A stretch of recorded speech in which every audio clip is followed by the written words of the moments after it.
Hi, my name is Ray Pratt. I'm here at the Memorial Road Show in Boston to bring some pictures in on my family on RayPratt19 Island. My father purchased the island in 1957 off of Pinky Joy, who was my Aunt Louise's relatives in South Boston. And we summered down there from then till the present.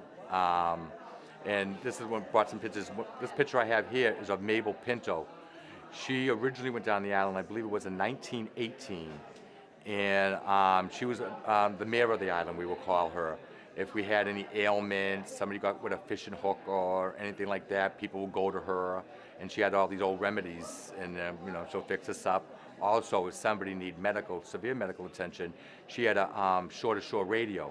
I believe the only one on the island except the caretakers. And she would call the Coast Guard, and the Coast Guard would meet us, and then by boat, we'll go to Howe's Neck, and there will be an ambulance waiting for us and take us to Quincy Hospital. But the stories she would tell me about the soldiers on the fort, and just the different things. She had no refrigeration. Refrigeration was kept in the floor. You have a lid that she would lift up, that her milk, her eggs, and this woman lived there. This was her yearly home. When some of the winters got bad, she had a room in South Boston where she would go back and forth, but the majority of the time, she lived on the island year-round. And she was just a great lady, great lady. I believe sometime in the 80s, late 80s, they did a big article on her in the Boston Herald. And she just was a wonderful, wonderful lady. The next picture I'm going to jump to is, this is on our property.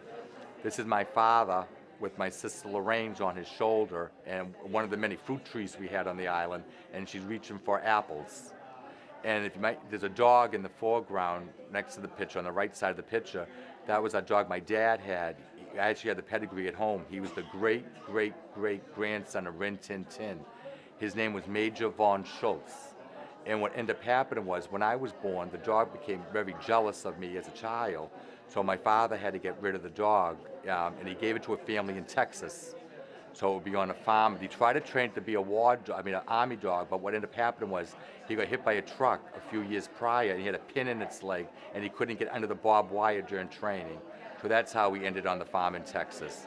But there's a lot of wonderful, wonderful memories down there and everything, and I'm glad I'm here.